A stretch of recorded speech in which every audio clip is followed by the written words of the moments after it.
right, good afternoon. You're welcome to your favorite social media program, The Buzz. I am Rose Blossom.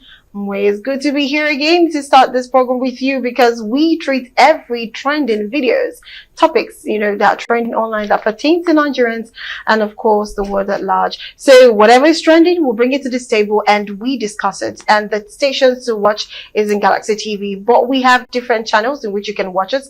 UHF 27 and start times 110, and also at your convenience, go to our YouTube channel to watch us at Galaxy TV News. If you are in Lagos State or your state and just that, you can actually watch us too. So welcome on board. Today I have two amazing guests. First of all, I'll start from my far right. He's an amazing person. He's looking like, is it a chieftaincy title, Sir Mazi? Double Mazi, no. Double Mazi, okay. We have Harry in the house. Good afternoon. It's good to have you, sir. So are you the double Mazi now? The double Mazi now. This is Mazi, double Mazi. Okay, this is Mazi, double Mazi. Yeah. Okay, all right. That's good. It's good to have you on the show, sir. Thank you so much. And part-time citizen. Part-time citizen of Nigeria. Part-time, okay, part-time, okay, great, no problems. Well, we have Mazi in the house today. He's looking good too, but I don't know what happened to the red cap today. Why do you use but there? I said, what happened to the red cap? No, sir, let's focus on the red cap because I'm loving the red cap. Not every time you use red cap. Thank you once again. Thank you so much for coming, sir. It's good to have you. Both of you look so amazing and well traditional. It's the grace of God, though. Not the economy, Nigerian economy. It's the grace of God. What the guy saying. Right? We can't look at our problem. No. You have to look better. Yes. That's good. That's good. Okay, I love this energy. We're talking about economy and energy. A lot is going on in Nigeria right now, and eyes are just rolling everywhere. Questions are being asked without no answers. But you know what? You're welcome to the show, our viewers. You know how we do it here. We'll make sure that you can put a call through to us and you can send us a message. The number is right there below the screen TV. So yes, you're welcome on the show. If you have something to say, you want to throw a suggestion, or you want to ask a question, you are very welcome to be part of the show. Now, first, like I said, the economy is not smiling. And like my two amazing guests said, we are not looking like what we're going through. It's not just the economy, but the grace of God. So the first one is about the fuel pump price, which has skyrocketed right now. Again, since Monday, we've been talking about it. And today, we're still talking about it. And right now, we have Dangote Petroleum Refinery revised its ex-depot prices, increasing the Jantry price of petroleum premium spirit to 1,175 naira per liter, while automotive gas oil is now commonly known as diesel is now 1,620 naira per liter. Now, this latest revision marks the fourth consecutive price review in less than 2 weeks, and global market volatility, well, as the petrol jumps to about also 1,300 naira in various parts of Nigeria. That was as at yesterday. Businesses across the country are beginning to prepare for a sharp rise in their operational costs. Now, as a fallout of the ongoing US-Iran war, a liter of premium motor spirit rose to about 1,003 per liter in most filling stations nationwide. And Dangote on is from 995 naira to 1,175 naira per liter. Now, this has sparked fears of fresh inflation among members of the organized private sector. Some filling stations, as of now, are selling at about 1,250 naira or 1,350 naira and 1,400 naira respectively. Now, this is a far cry. This is a very loud cry. I will start with you, Mazi. Obviously, I know this is not something to smile about, but I would like to ask you. You said something to me privately. You said the way you're seeing this is going to rise to 2,000 naira. And at that point, I didn't even give a response because I was so scared to visualize a liter of fuel for 2,000 naira. But why would you even think that it's going to get to that, that extent because of this war, especially if the war continues? Yeah, thank you once again for having me. It was on this table last week. I predicted that it might go to 2,000 naira per liter, even beyond. You took time to read out the price across the federation, but you didn't mention Southeast. Yeah, I discussed this topic somewhere this morning, and we make a comparison. Lagos, you can buy a liter of fuel for 1,225, 1,250. While in some other areas, you buy 1,300. But in the south, it's 1,500 presently. It's going to affect all sectors of the economy. True. The transport system will skyrocket. The food items will skyrocket. True. Market women and our Shylock landlords also take such undue advantage to try to slaughter the common man. But the issue is this: it's a global phenomenon because of the war going on. And somebody last week, I think we discussed about it, and we agreed that okay, it was Trump that said that it's good. They are predicted for between 4 weeks and 5 weeks, and it could last more or less. But one of my friends, a military officer, we were discussing yesterday, said it could last more than one month. 1 month? Yeah, or beyond that. So it's unfortunate that we have found ourselves. But then, are you blaming we blame the system we operate in. Do you know what?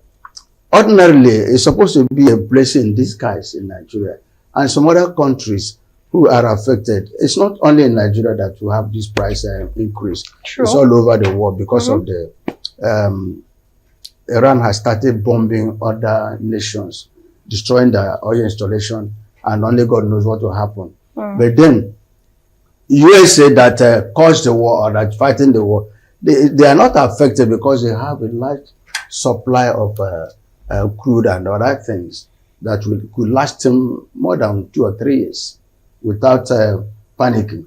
But in Nigeria, do we have such? Do we have such reserve? We don't have such. And that is why we are panicking. But then, when you talk about the revenue accrued or accruable, when we experienced the Gulf War 1990, so many nations benefited from it, and they developed their nations with the Gulf War, the windfall. But my question now to Henry and to you and to our viewers is that, can we use that opportunity?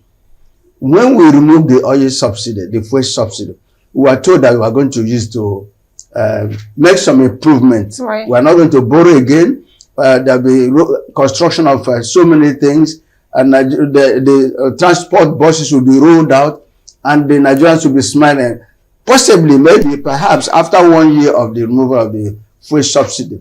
But the reverse has been the case. Now, this windfall is there. The benchmark for this year's budget, I think, is paid at $65, and we are now selling the crude oil is being sold at I think $110, and a difference of $50. What are we going to make use of it? Can we utilize it? Can Nigerians smile? Can the masses smile? That's the problem I'm having. Not because the price has skyrocketed. Certainly because of the war, the price will skyrocket. But what will happen to us? The government will be rich now. The federal government will get rich. The state government will get rich. The local government will rich at the detriment of the masses. Just like what we're experiencing in this removal of fuel subsidy. Right. Ordinarily, even though we don't have reserve, that's why we're panicking. We don't have reserve, and that is why if it's not taken in the next few weeks, if this will continue, we are going to experience scarcity. Large queue will now come back, and of course, some of the filling stations, they've now shut their filling stations in anticipation of selling their product at as high as 2,000 per liter. So to me, it's not a tea party. It's not something we should clap hand for. It's something we will now say, what has happened? Can we now utilize this opportunity that so that we can use, we can experience steady power supply with the oil boom coming now, the windfall. Can we use now? Then the market women, I am addressing you people now. Can you allow us breathe? Because already price of items have skyrocketed. Yeah. A tube of film now, hardly the least one you buy it, I think at 3,000 naira. The least. Then rice will also jump up. Everything will jump up. Egg will jump up. everything because of this. So it's unfortunate because we don't have leaders who have moral. We have leaders that are morally bankrupt because they are not interested about us. What happens is not only in Nigeria, but those other countries that planned way, that have the interest of the masses, interest of their citizens attack, they will not make sure that the masses will enjoy. But here, it is to attend, O Israel. Very unfortunate. It's very unfortunate. Anyway, so, Mr. Henry, what do you say about the situation on the ground too? Or do you see any way forward from this, or we should just expect the worst to come? Well, first coming here, you can see that since 1973, during the government of General Gowon, fuel price hike has been a phenomenon in the Nigerian annal of history. And Nigerians seem to be adopting to every increase without reaction. And of course, now come the Gulf War, where about $12.something billion was made, and there was nobody accounted for it today. And I tell you, present government, if Nigeria has gotten a government from after the Civil War till date, a government that is proactive, they should have been to anticipate certain global crises coming up and down from some region or that region. But we have a government over them before even this present one that appear to be crawling, that appear to be bereft of intelligence in terms of economics. That's why today, what we should be expecting, a government that's proactive should expect massive inflation, reduction in purchasing power of the people. We should expect the SMEs and MSs, if they still exist, either they be operating or they're going down. And of course, transport costs and the spiral effect on ordinary citizens. But where the government comes even with citizen diplomacy, as in other climes, the subsidy, our current president said he has removed, and again, we want to see it now. A country that produces so much oil, perhaps the first 10 most oil producing country in the whole world, Nigeria has no reserve in terms of crisis this way, to caution the effect on their people. And yet Nigerians are suffering. You see, I want to tell them, especially this people in APC, Shakespeare said there comes a time in the affairs of men, taking on a float leads to fortune, omitted in novels of life is bound in shadows and misery. Nigerians have asked them, in such a full sea, are we not afloat? 2027 beckons. Let's take account of ourselves or lose our ventures. Then I want to add it here too. This increment is like two-edged sword. It requires transparency, it requires physical stability. When the government doesn't have a focus on what you do, I always talk about citizen diplomacy. This is where we have problem. This is where Nigerians are seeing crime already before this thing. It shouldn't even affect us in any way. If we're serious people, if we have a serious government, this shouldn't actually be a problem this time. But I tell you, there will be a recurrence of the experience in 1990, where the money disappeared in individual pocket. Okibo panel that investigated Bangida, what was the result in the report today? It has been trashed away. And even this present government of my beloved president, Tinubu, how they manage this oil windfall, I call it windfall, is another thing. We talk about BUA, talk about privatization, talk about the regulation. What are the profits to Nigerians? What are the consequences? The consequences to the welfare of Nigerians? Nobody cares. This is the time Nigerians to reap for the dividends of democracy. And if they miss it, I tell you, I don't see any business, a reason Nigerians have with the APC government. If after looking at the back trajectory of the past governments in this time of crisis, how they manage it, at least President Bangida's regime should be an eye-opener to all Nigerians, even those in government. And most of them were younger then, but they served as a special advisor, economy, or those in those days. They are still in the corridors of power. They should be able to learn now that Nigerians will not suffer from what's happening in the Middle East. Okay, to add to that, to add to what you're about to respond to, not just about the fuel price getting high. Now we know that there's going to be a certain blackout for about 3 days, but a lot of people are still complaining about power supply now, that we have very low power, almost absolutely no power supply. Imagine having to add that with inflation, no power supply, inflation of food, inflation of transportation, and of course high price for pump price. That's what you get when you have a society that's very passive and docile. Okay, so these things have been a Nigerian issue. It's not the Gulf issue, or not the Gulf, the Iran, Israel, US crisis. Nigerians have been paying NEPA bill without seeing light. Okay. So it's not strange.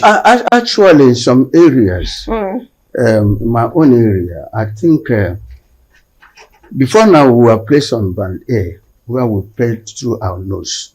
Good. We paid through our nose. And some individuals, personalities described this band A, band B, band C as discriminatory. Very, very. Now, they now reduce us to band C from band A. Indeed. We are not seeing the light. Indeed. Then they brought us up to band B, where we, you see, I remember the Minister for Power once told us that if the tariff for power was not increased, Okay, Nigeria will go on. I'm so sorry, Mazi. I have to do this. We have to go on a commercial break. So let's have a commercial break. Apologies, sir. Let's go for a commercial break, and when we come back, we'll continue with the show. Do stay with us. Back from that commercial break. Yes, Mazi, thank you so much for your patience. So please continue with it. I'm always very patient. Yes, thank you so much. The patient is no bone again. The question is, who ate the flesh? So actually, I was trying to recall how we have come so far. From 1919, Obasanjo had the petroleum minister. Then Yaradua came. Jonathan came. They all had an individual petroleum minister. But late Buhari came, who was a petroleum minister. And the president, the current president is himself. So my question is this. Remember last time we discussed about this, why we have not been able to build a new refinery. My good friend, I'm sure Chris is watching, and he said it's not easy to build. And there are cabals. And my question was, how is it that the Buhari was not able to deal with the cabals? Jonathan was not able to deal with the cabals. Why is it that we cannot build one refinery from 1999 to now? Then another question is, why is it that the 4 refineries built before the Civil War and after the Civil War, early 70s, why is it that none is working up to now? Why is it that we have been spending money, maintenance? Why is it that every managing director that has managed the affairs of an NPC ended up being either thrown out or being investigated and nothing has come out of it? Why is it that the ones that troubles Israel in the NPC, why is it that they've not been dealt with? Yet our presidents have been the overall minister for petroleum. Then last year, was it last year or 2 years ago, the last administration in the NPC, they came on board and said, Kaduna refinery will work. Whether we work, Kaduna will work. I'm not telling lies, which means I've been telling us lies before. Up till now, nothing. And they continue telling us lies. We are not saying it because we like to say it. We are saying it as it is. You can't run government with propaganda. You can't run government with lies. You can't run government because you want to. We are too smart. You see, you are telling people what they know. You are now saying it so that you continue to be a laughing stock in the eyes of the international community. Our refineries cannot work. Do you know now we're supposed to fall back to our reserve if we had made proper arrangement? If our refineries were working, if we have the storing capacity, but now nothing. So we are going to experience scarcity of fuel and the inflation here and there. The poor woman will not be able to go to the market with 10,000 naira. The average Nigerians workers, you know how much you paid before coming here now. I know how much I paid from Ogba, from even Jew to here, how much I paid. And it's going to be that I called one of the transport companies that applies to Abia, the Southeast. They said, as at Monday, they were taking, I think, between 37,000 to 40, but now it's 50,000 naira Siena to Southeast. Wow. So you can imagine, assuming if this continues, which means we will pay up to 100,000 naira to any part of Southeast. So it's unfortunate. So my worry is this. Now we are having about $50 above the benchmark. What will they do with that? Will it be that the federal government will be getting richer, the state government will be getting richer, the local government will be getting richer, the masses will be getting poorer? Very, very sad. Very, very sad. Okay, Mr. Henry, I don't know if you have something to wrap up. Let's move over to the next topic this afternoon. Okay, rather. I think what we are practicing in Nigeria today is not democracy. Not just today. It has started since 1979. We're having kleptocracy. Government that comes in to steal the people and steal the tea dry. Otherwise, tell me how do I allocate such humongous amounts to people in the House of Assembly, State Assembly, National Assembly, and the Senate. Yet, they do nothing. Tell me, let the governors tell us what they do with security votes. And how much they are receiving every year. And nobody's talking. I must put it to them, these are our leaders. Present and past leaders of this country do not believe in one Nigeria. Otherwise, they will not be acting the way they're acting. They're just getting there to take as much as they could. Like I said here, no citizen diplomacy.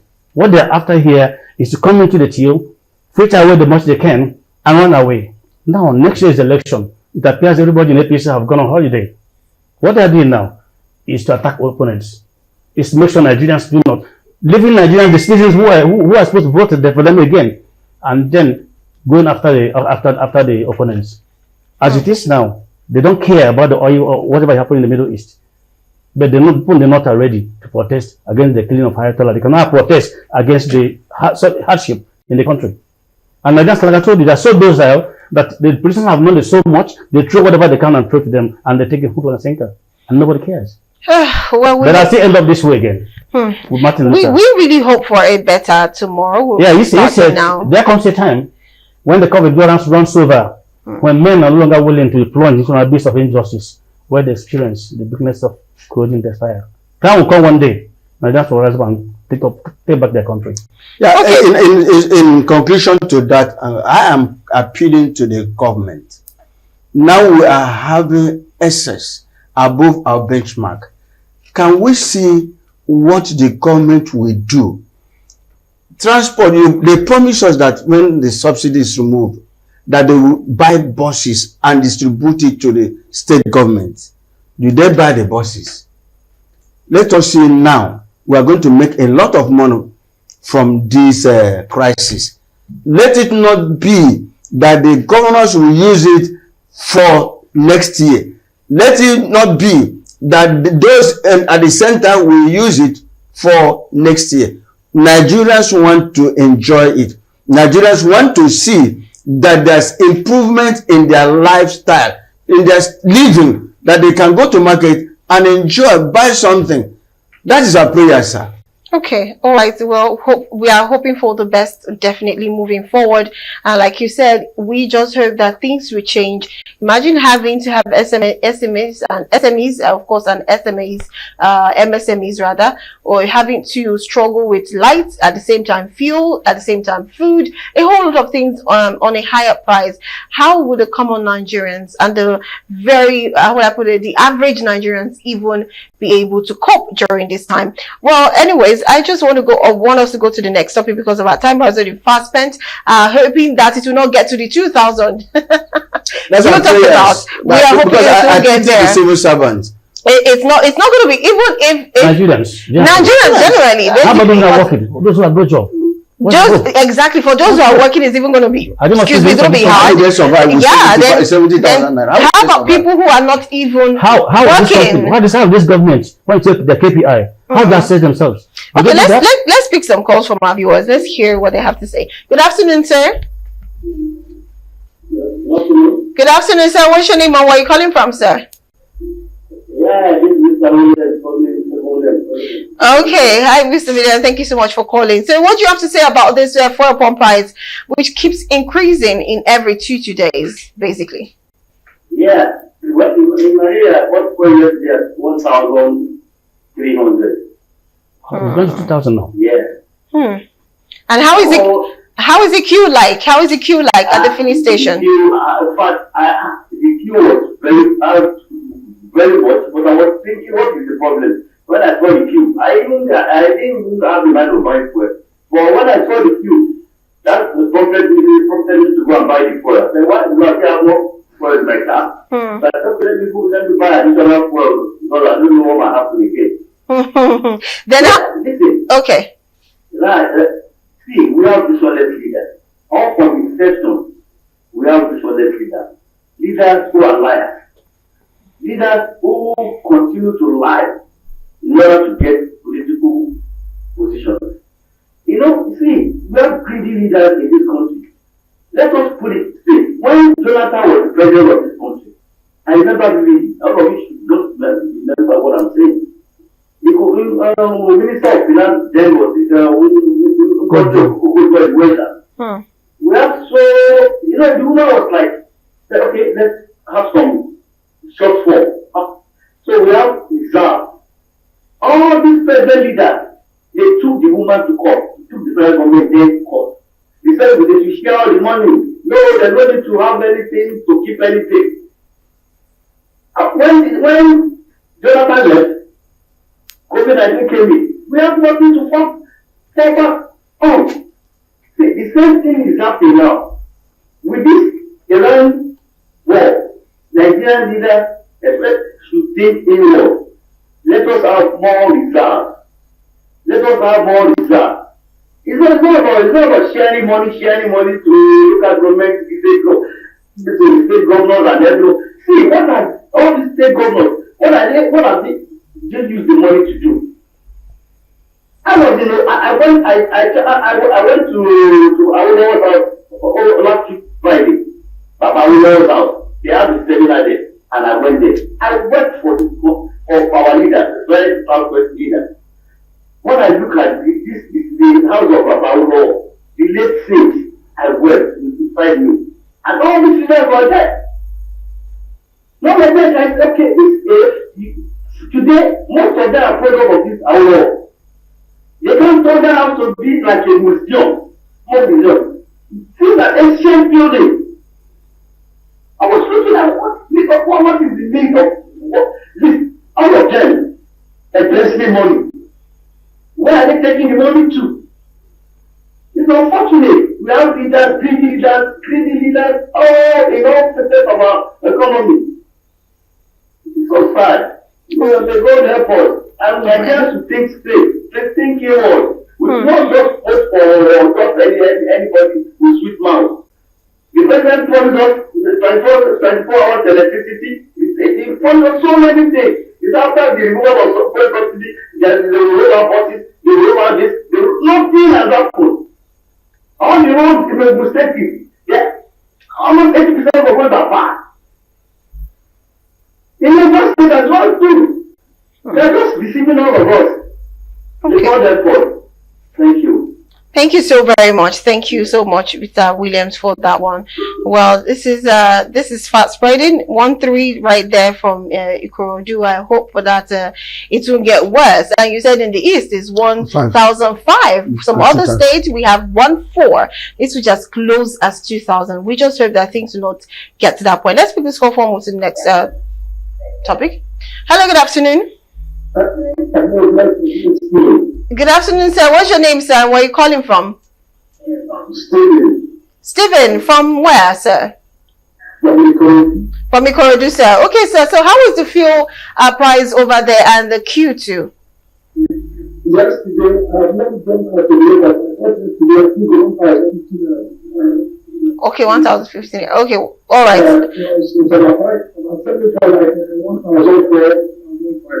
Oh wow. So how's the queue too, the filling stations, are there so much filling stations open, and are there so many queues at each filling stations?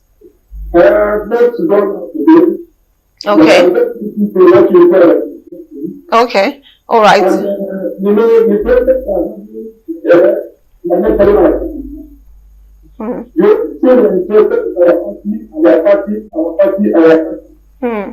He's telling to all the parties together. When this one was there, the not doing well.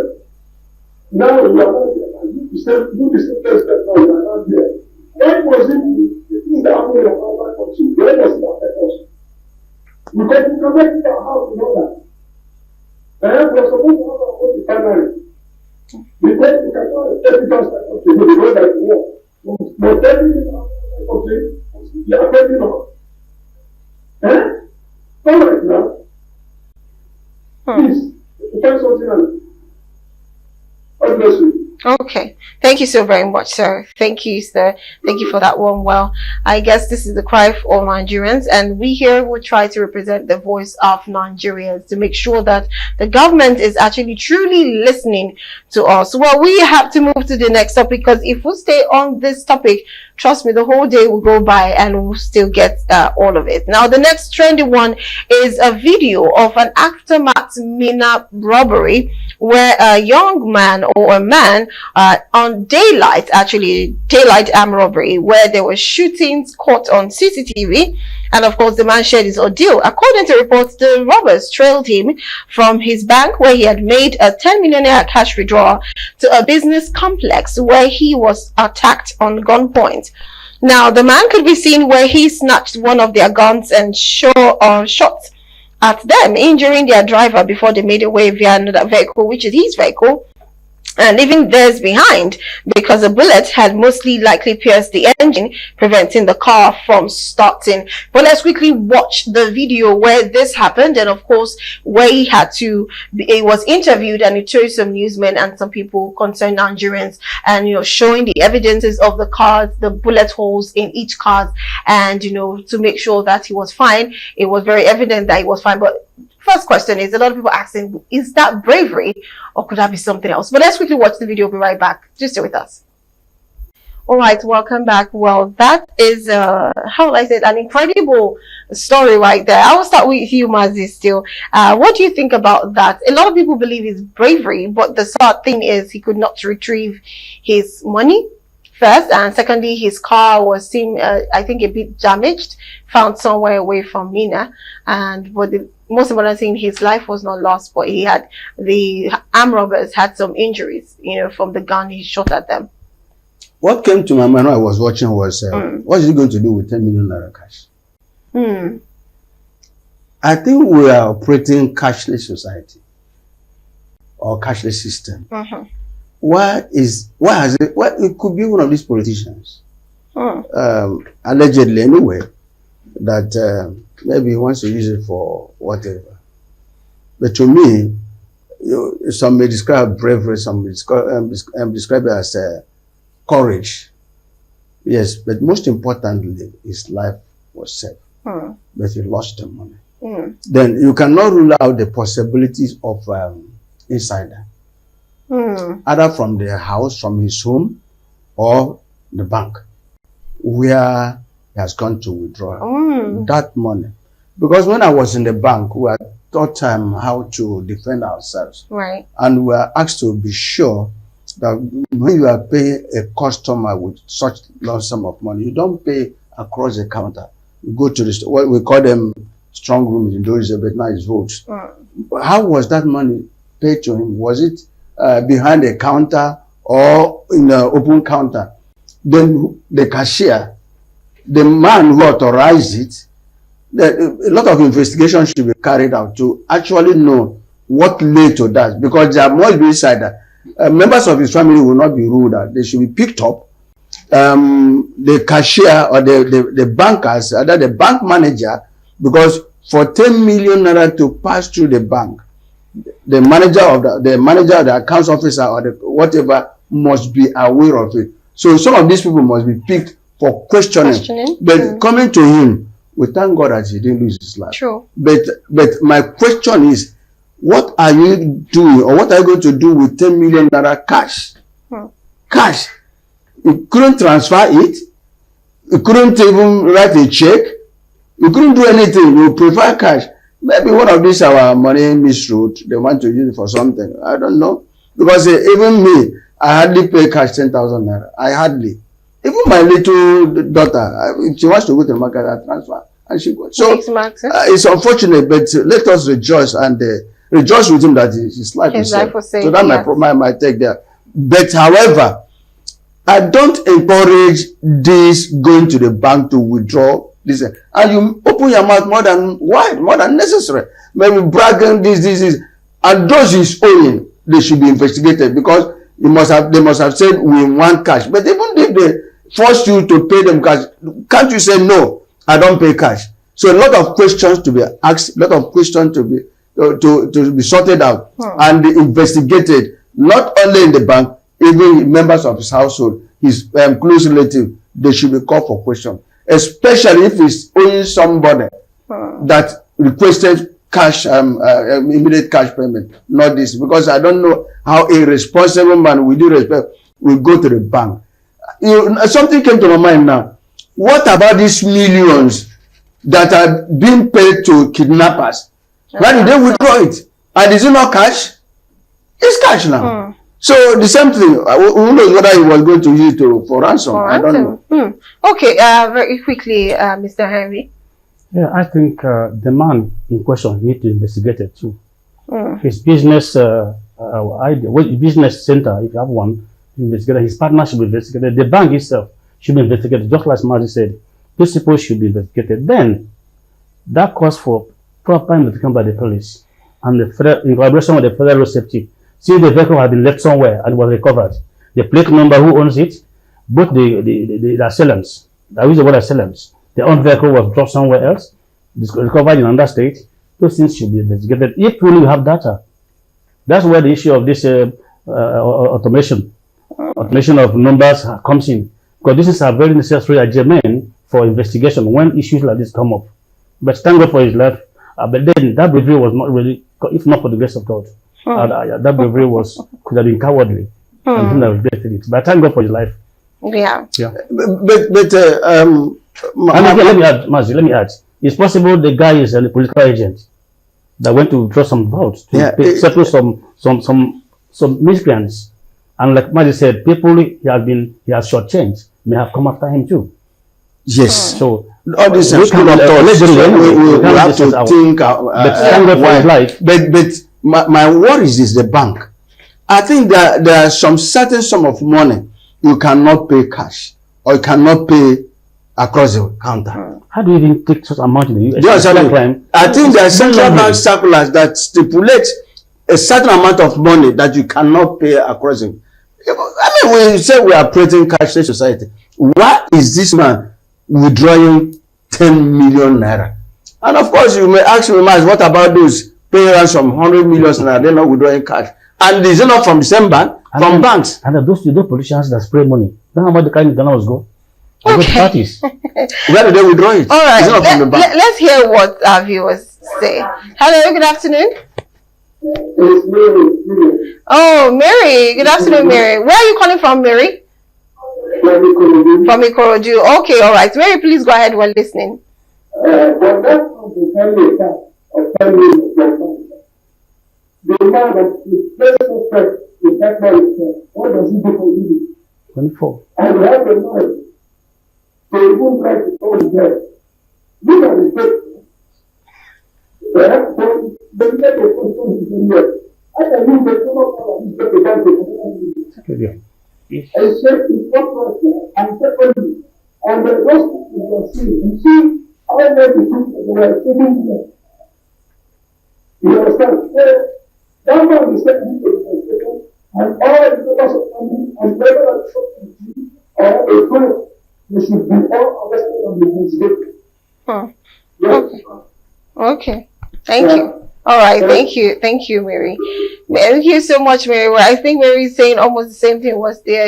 I guess that's saying, which is they should all, both the workers, himself, CCTV, department. Yeah. So they need to really, be brought in for questioning. But like we say, the end goal is we are happy that he did not lose his life. But I hope the police force is actually seeing this so they could put themselves to work immediately. Hello, good afternoon.